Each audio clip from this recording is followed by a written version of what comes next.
last year in the Journal of Preventive Medicine published a riveting article on the liability concerns of shared use of school recreation facilities in underserved communities. It was written by Spellinger, Cogniton, and Maddock. These researchers focused on perceptions of liability risk and associated issues among school administrators in underserved communities.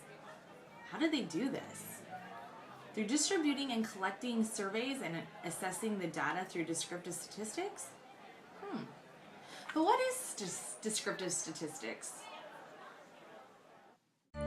Descriptive statistics are used to describe the basic features of the data in a study. They provide simple summaries about the sample and the measures. Together with simple graphics analysis, they form the basis of virtually every quantitative analysis of data.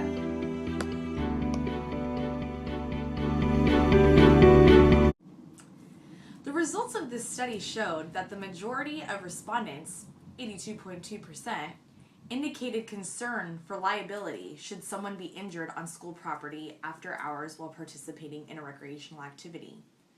Among those that did not allow community access, 91% were somewhat to very concerned about liability. 86% believed that stronger legislation was needed to better protect schools from liability for after-school hour recreation use.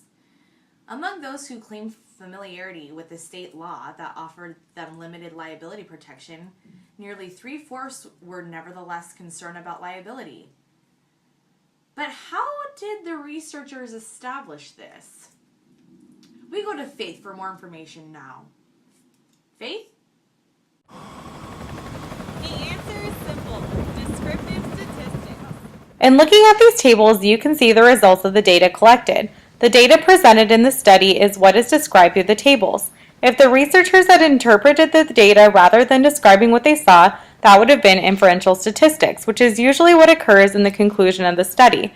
They can be distinguished by evaluating whether what is presented in the data is either described or inferred information.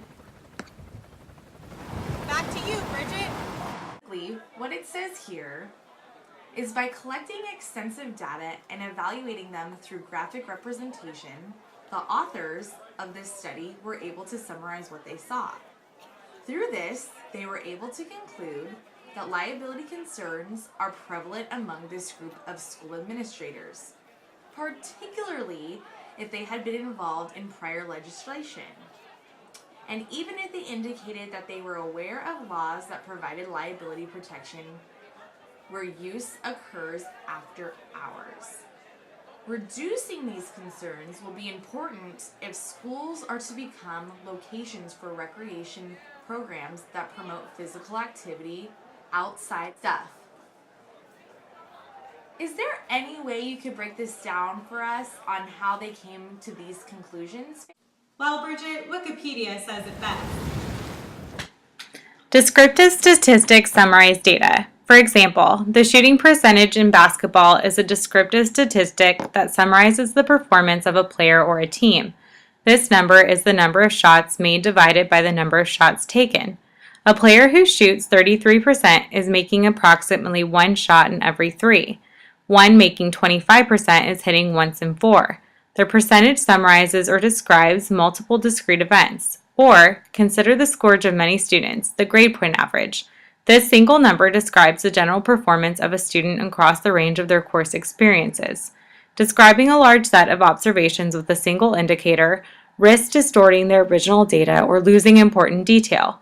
For example, the shooting percentage doesn't tell you whether the shots are three-pointers or layups, and GPA doesn't tell you whether the student was in difficult or easy courses. Despite these limitations, descriptive statistics provides a powerful summary that may enable comparisons across people or other units.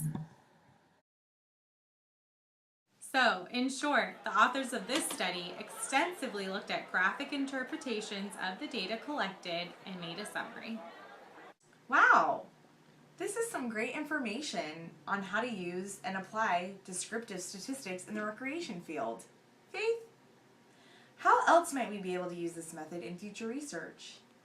Actually, Bridget, there is a research project taking place at San Francisco State right now, specifically in San Francisco State's Parks, Recreation, and Tourism Department in Dr. Wilson's 810 class. With the survey that is going to be provided to the San Francisco Youth Baseball League participants, researchers might be able to summarize the data in a way like this. If a question on the survey asks, in your opinion, does it have appropriate access to baseball fields? And the response is as follows: 15 out of 36 participants replied that they do not feel that the Baseball League has enough access to field use. The researchers will then conclude that 41% of the participants of this league do not have access to the baseball fields. Wow! All this information is making the hairs on my head stand up because it's so exciting. This method is actually a really great way for researchers in our field of recreation to apply descriptive statistics into their own research and beyond. Join us next time for statistical breaking news. That's it, folks, for tonight. That's the news, so now you know. Have a methodological day. This is Faith and Bridget signing off. Back to you, Rick.